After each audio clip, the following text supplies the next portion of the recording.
Wolfhaven by Zachary Day. Chapter 1. The cloudy gray day gave a quiet atmosphere to the small mountain town of Glawlin. Wind blew the flag flying above the post office. A mail truck pulled out from behind the office and drove down the street towards the neighborhoods. A bell tinkled as the shopper opened the door to the pharmacy on the main street, the lettering on the window reading Marburg's Family Pharmacy. The boutique clothing store had 3 mannequins in its window, flaunting fall dresses, sweaters, skirts, and handbags. The coffee shop's outdoor tables were empty, but the customers inside sat enjoying their drinks around small tables or in comfy chairs. Connor pulled his eye away from his camera inside. Nothing in this town possessed the image he wanted to capture with his camera. Buildings here were small, friendly, and inviting, much like the people. He couldn't capture intimidation with buildings like these. In cities, he'd taken awe and frozen its glory with the click of a button when looking at a skyscraper. Summer excitement he'd stretched into infinity through his glass and wires aimed at a park full of families enjoying the sun and breeze.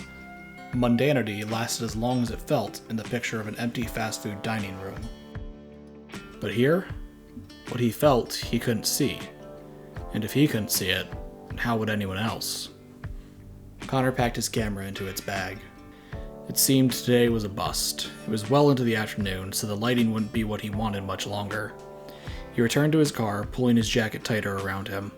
The autumn wind picking up with the setting sun encouraged him to get in his car so he could get moving. Maybe he could order something to eat while he looked at the photos he'd taken.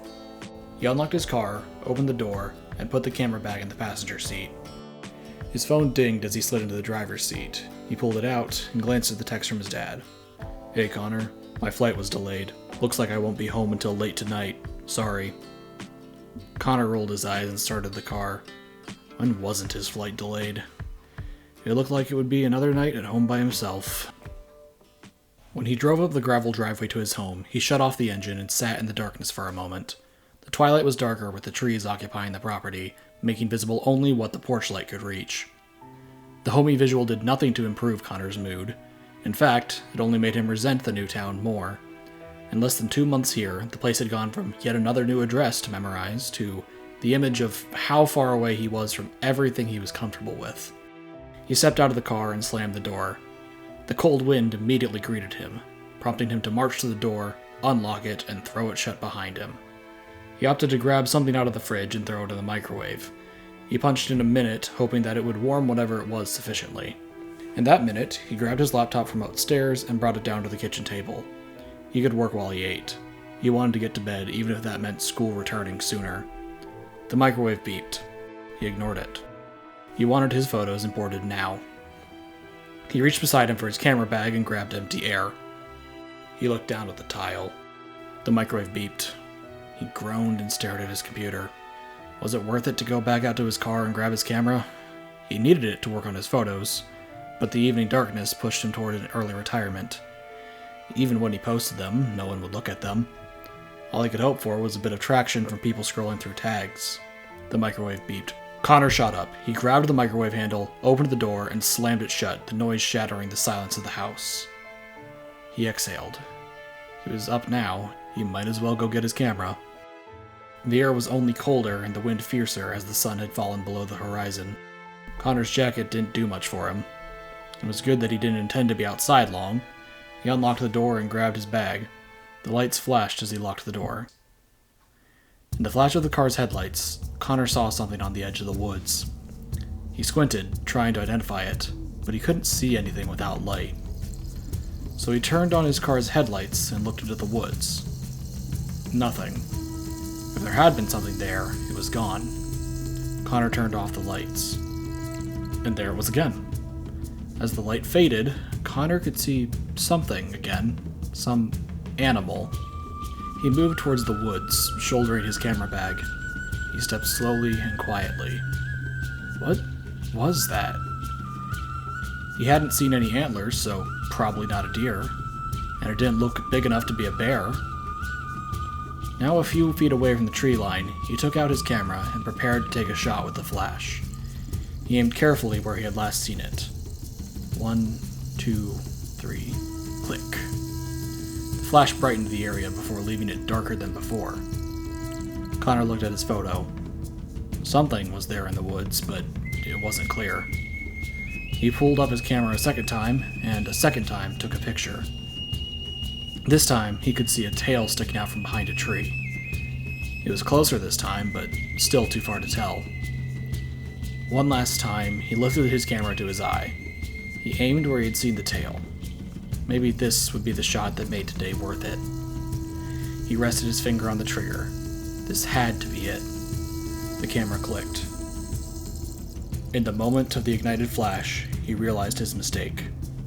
The eyes of a dog bigger than any he'd ever seen before stared into his camera, and the teeth bared in that captured moment were clearly intended for use against him. Connor dropped his camera. Standing in front of him, barely visible, was a wolf. Connor turned and took off running. He made it one step before the wolf's teeth sank into his leg. Connor shouted in pain and fell to the dirt. He kicked at the animal assailant, trying to dislodge it. It bit harder, and the fire in Connor's leg grew. He scrambled to pull himself away, but the wolf's grip, combined with the pain completely new to Connor, to make any coherent sense of up and down or left and right meaningless to him. He felt like fire was spreading through his veins, igniting muscle and bone along its way. The inferno reached his lungs and stole his breath to fuel its campaign. His mind couldn't think past the flames, but he tried anyways. He had to escape to get away from this hellish creature. Then, all at once, the flames turned to ice. He gasped, trying to catch a breath. He glanced at the wolf, who now had released his leg, and his eyes widened at the bloody mouth. Connor refused to look at his own leg. He locked eyes with the wolf. It stared at him, seemingly watching for a reaction. Connor could only stare back. For a long moment more, the wolf held Connor's fearful gaze with silence. Then it turned and walked into the woods. Connor unfroze. He had to get help. He knew he must be bleeding badly, and he had to get inside where he'd left his phone and...